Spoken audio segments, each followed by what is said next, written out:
Bonjour mes amis, hi guys. I have a bit of time, so I wanted to make a video to answer an email question from a very nice gentleman, Tariq in the UK. He's just starting in the hobby. He's got a Seiko Presage Cocktail Time, very cool watch, very popular. Great way to start with mechanical watches. He's got a Casio, and he's got a Casio is great for sports, of course, and he's got a vintage Oris. Now he's looking at buying his first serious watch, and he's on the wait list for the Tudor BB58 Blue, like many people are, and also considering a Rolex Explorer. He's got a few questions, so let's go through them. First, he was asking where I buy, if I can recommend anything for organizing the watches boxes. I would say he sees a few things on Amazon. I would say be careful for anything.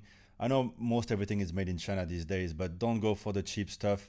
I remember ordering a box. It was just nasty, full of dust. All the cushions were falling apart immediately. It's just most disgusting thing. So if you can do it in person, it's better. Go to a watch shop in the big city and try to and also take one of your watches with a bracelet and put it on the cushion if you're going for something like this, or for a watch box. These cushions here, for example, are perfect for my wrist size. Sometimes some cushions are too big, which is really annoying because you can't close the bracelet. I mean, it's just useless. These here, for example, were just a bit big, but now that my wrist is a bit bigger, it's just fine. But make sure it's decent quality, because they need to hold up. Every day you're gonna put them on and off. It's not gonna last a long time if you go for something very cheap. So mine are from these long boxes are from Chrono Keeper. As you can see here, Chrono Keeper. I got them from Mr. Chrono here in Hong Kong. Not sure they're available everywhere. The boxes usually it's a bit random. I know a little shop here selling them, but I don't even know. It doesn't even have a brand. The thing is, I'm there in person, so I can check that the box is clean and everything is well done. Honestly, I've ordered horrible stuff on one time on Alibaba, like a watch toolkit. It looked like it had been used for 10 years already. Just disgusting, revolting stuff. And same for the boxes. So try to do it in person, and if you can't, then at least try to go for something of good quality, because you might use them for years and years. So even paying $200, $300, even $500 for a super box, what does it matter compared to the price of the watch? Because you're gonna move to more expensive watches. Having said all that, uh, Black Bay Blue Explorer. He's wondering if the Black Bay Blue is actually a good serious first watch. And I don't know if you've watched all the reviews, but the guys from Hodinkee and all that, it is even people who own Patek, Rolex, and everything wear that maybe most of the time. These days, I wear my the black version most of the time, because it's just perfect. It's a watch that you can geek about, that you can be proud of.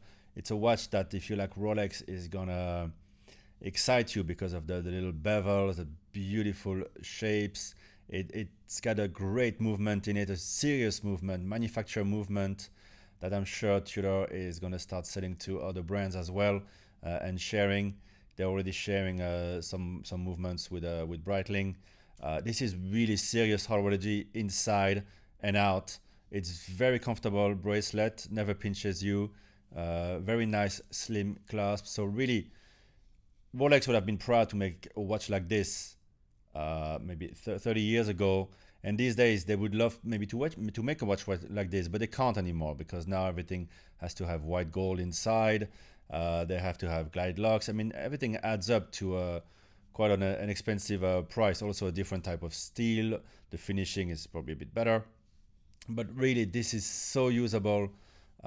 Absolutely cracking watches. So yes, it's a great first luxury. It's a great only luxury watch. It's a great perfect watch. And once you have that, I'm not sure you will even want to keep the other watches in your collection. Really great in every circumstance. Now he was mentioning that he would prefer the Rolex to be back to 36 millimeters. I think you can wait 20 years before Rolex is doing that. So if I was you, try to get the Explorer if you can. Which one is better? It's different price point. I think Tudor gives you a lot for the price that they're giving.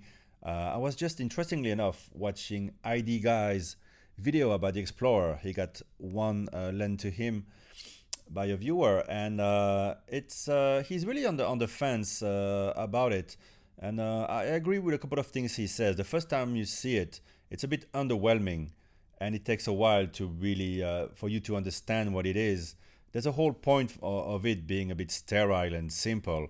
It has a purpose. It's a very purposeful watch, and you have to understand that not everybody wants to have a peacock, as I always say, on the wrist. You know, all those Grand Seikos with the funky dials.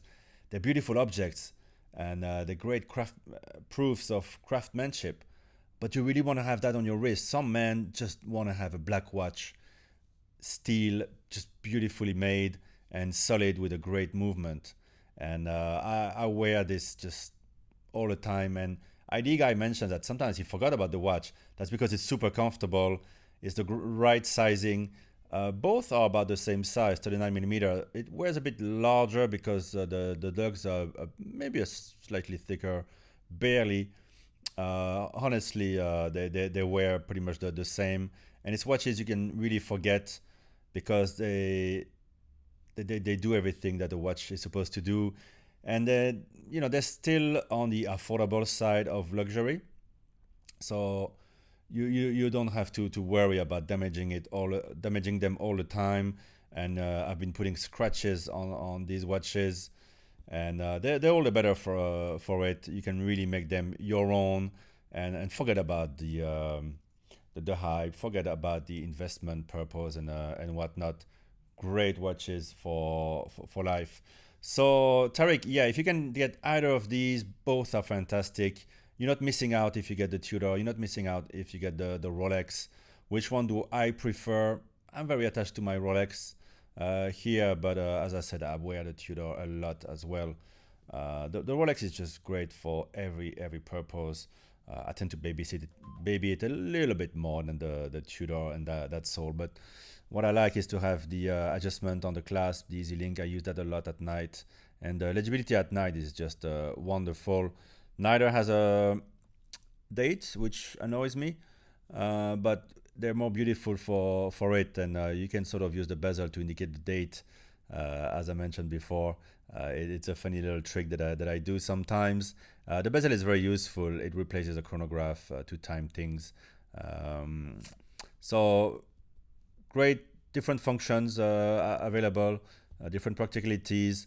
But don't worry, the Tudor is very comfortable. Just leave enough room on the wrist in case it swollen a bit. So best of luck getting either of these watches from a retailer.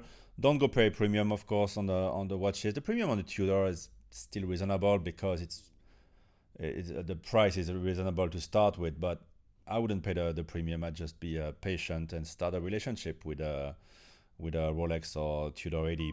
I hope this answers your questions. All the best. Thank you for watching the channel. Thank you for your very kind words on your email, Tariq. And I'll speak to you soon. Bye-bye.